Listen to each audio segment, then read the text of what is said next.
नमस्कार, आप सुन रहे हैं मुंशी प्रेमचंद की कहानी मोटे राम जी शास्त्री। पंडित मोटे राम जी शास्त्री को कौन नहीं जानता। आप अधिकारियों का रुख देखकर काम करते हैं। स्वदेशी आंदोलन के दिनों में आपने उस आंदोलन का खूब विरोध किया था। स्वराज्य आंदोलन के दिनों में भी आपने अधिकारियों से राजभक्ति की सनद हासिल की थी, मगर जब इतनी उछल कूद पर भी उनकी तकदीर की मीठी नींद ना टूटी और अध्यापन कार्य से पिंड ना छूटा, तो अंत में आपने एक नई तदबीर सोची। घर में जाकर धर्मपत्नी से बोले, इन बूढ़े तोतों को रटाते रटाते मेरी खोपड़ी पच्ची हुई जाती है।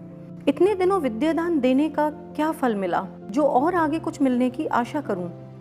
धर्मपत्नी ने चिंतित होकर कहा, भोजन का भी तो कोई सहारा चाहिए।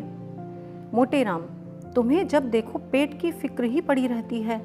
कोई ऐसा विरला ही दिन जाता होगा कि निमंत्रण ना मिलते हों, और चाहे कोई निंदा ही करे पर मैं परोसा लिए बिना नहीं आता हूँ। क्या आज ही सब यजमान मरे जाते हैं? मगर जन्म भर पेट ही जिलाया तो क्या किया? संसार का कुछ सुख भी तो भोगना चाहिए। मैंने वैद्य बनने का निश्चय किया है। स्त्री ने आश्चर्य से कहा, वैद्य कैसे बनोगे? कुछ वैद्य की पढ़ी भी है?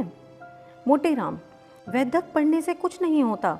संसार में विद्या का इतना महत्व नहीं जितना बुद्धि का। 2-4 सीधे साधे लटके हैं, बस और कुछ नहीं। भिषगाचार्य हो या नहीं, किसी को क्या गरज पड़ी है जो मेरी परीक्षा लेता फिरे। एक मोटा सा साइन बोर्ड बनवा लूंगा, उस पर ये शब्द लिखे होंगे, यहाँ स्त्री पुरुषों के रोगों की चिकित्सा विशेष रूप से की जाती है। 2-4 पैसे का हरड़ बहेड़ा आंवला कूट छान कर रख लूंगा। बस इस काम के लिए इतना सामान पर्याप्त है। हाँ, समाचार पत्रों में विज्ञापन दूंगा और नोटिस बंटवाऊंगा। उसमें लंका, मद्रास, रंगून, कराची आदि दूरस्थ स्थानों के सज्जनों की चिट्ठियां दर्ज की जाएंगी। ये मेरे चिकित्सा कौशल के साक्षी होंगे। जनता को क्या पड़ी है कि वह इस बात का पता लगाती फिरे कि उन स्थानों में इन नामों के मनुष्य रहते हैं या नहीं। फिर देखो वैद्यक कैसे चलती है। स्त्री, लेकिन बिना जाने बूझे दवा दोगे तो क्या फायदा करेगी? मोटे राम, फायदा ना करेगी मेरी भला से। वैद्य का काम दवा देना है, वह मृत्यु को परास्त करने का ठेका नहीं लेता। और फिर जितने आदमी बीमार पड़ते हैं सभी तो नहीं मर जाते। मेरा तो यह कहना है कि जिन्हें कोई औषधि नहीं दी जाती वे विकार शांत हो जाने पर आप ही अच्छे हो जाते हैं। वैद्यों को बिना मांगे यश मिलता है। 5 रोगियों में से एक भी अच्छा हो गया तो उसका यश मुझे अवश्य ही मिलेगा। शेष 4 मर गए तो मेरी निंदा करने थोड़ी ही आवेंगे। मैंने बहुत विचार करके देख लिया, इससे अच्छा कोई काम नहीं है। लेख लिखना मुझे आता ही है, कवित्व बना ही लेता हूँ। पत्रों में आयुर्वेद के महत्व पर 2-4 लेख लिख दूंगा। उनमें जहाँ तहाँ 2-4 कवित्व भी जोड़ दूंगा और लिखूंगा भी जरा चटपटी भाषा में। फिर देखो कितने उल्लू फंसते हैं। यह ना समझो कि मैं इतने दिनों केवल तोते ही रटाता रहा हूँ। मैं नगर के सफल वैद्यों की चालों का अवलोकन करता रहा हूँ और इतने दिनों के बाद मुझे उनकी सफलता का मूल मंत्र का ज्ञान हुआ है। ईश्वर ने चाहा तो एक दिन तुम सिर से पांव तक सोने से लदी होगी। स्त्री ने अपनी मनोल्लास को दबाते हुए कहा, मैं इस उम्र में भला क्या गहने पहनूंगी, ना अब वह अभिलाषा ही है। पर यह तो बताओ कि तुम्हें दवाएं बनानी भी तो नहीं आती। कैसे बनाओगे? रस कैसे बनेंगे? दवाओं को पहचानते भी तो नहीं हो।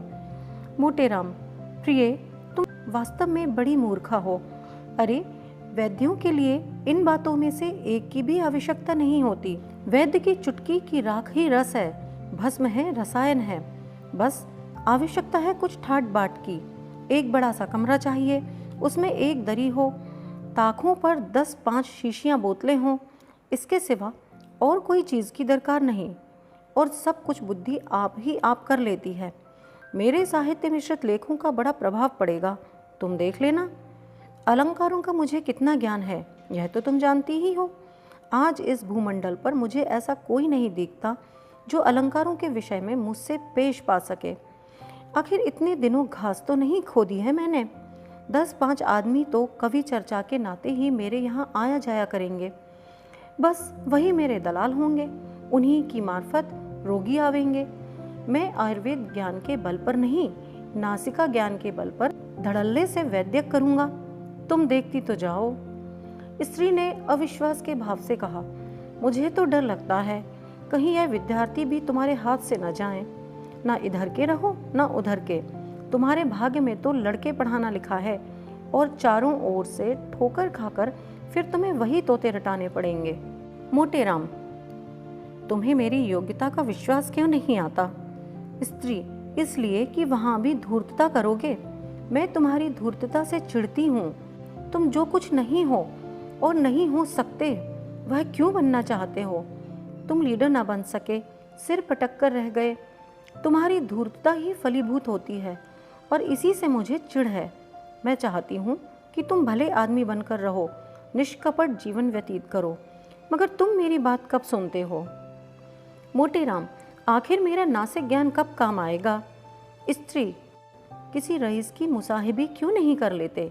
जहाँ 2-4 सुंदर कवित्त सुना दोगे वह खुश हो जाएगा और कुछ ना कुछ दे ही मरेगा।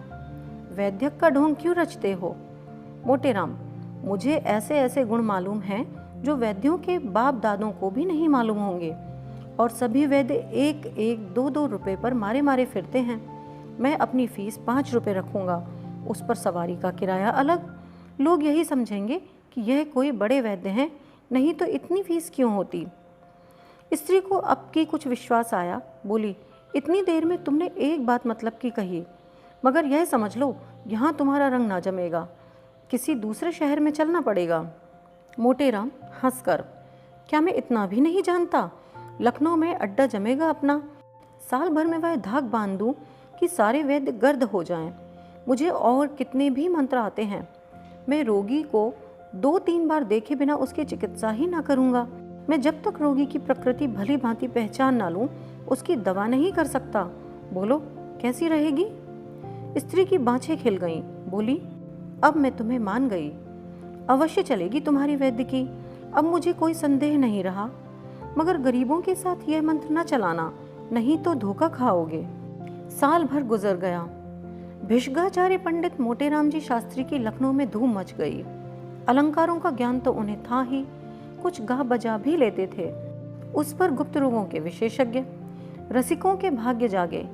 पंडित जी उन्हें कवित्त सुनाते, हंसाते और बलकारक औषधियाँ खिलाते, और वह रईसों में जिन्हें पुष्टिकारक औषधियों की विशेष चाह होती, उनकी तारीफों के पुल बांधते। साल ही भर में वैद्य जी का रंग जमा कि वायद व शायद गुप्त रोगों के चिकित्सक लखनऊ में एकमात्र वही थे। गुप्त रूप से चिकित्सा भी करते। विधवा रानियों और शौकीन अदूरदर्शी रईसों में आपकी खूब पूजा होने लगी। किसी को अपने सामने समझते ही न थे, मगर स्त्री उन्हें बराबर समझाया करती कि रानियों के झमेले में न फंसो, नहीं तो एक दिन पछताओगे। मगर भावी तो होकर ही रहती है, कोई लाख समझाए बुझाए। पंडित जी उपासकों में बिड़हल की रानी भी थीं। राजा साहब का स्वर्गवास हो चुका था। रानी साहिबा न जाने किस जीर्ण रोग से ग्रस्त थीं। पंडित जी उनके यहाँ दिन में 5-5 बार जाते। रानी साहिबा उन्हें एक क्षण के लिए भी अपने पास से हटने न देना चाहती थीं। पंडित जी के पहुँचने में देर हो जाती तो बेचैन हो जाती। एक मोटर नित्य उनके द्वार पर खड़ी रहती थी। अब पंडित जी ने खूब केंचुल बदली थी। तंजेब की अचकन पहनते, बनारसी साफा बांधते और पंप जूता डालते। मित्रगण भी उनके साथ मोटर पर बैठकर दन दनाया करते थे। कई मित्रों को रानी साहिबा के दरबार में नौकर रखवा दिया। रानी साहिबा भला अपने मसीहा की बात कैसे टालती, मगर चरखे जफाकार और ही षड्यंत्र रच रहा था।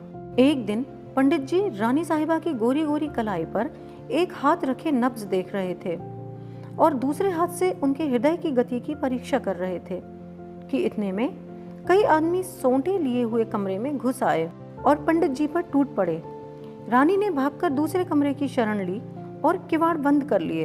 पंडित जी पर बेभाव पड़ने लगी। ये तो पंडित जी भी दमखम के आदमी थे, एक गुप्ती सदैव साथ रखते थे, पर जब धोखे में कई आदमियों ने धर दबाया तो क्या करते?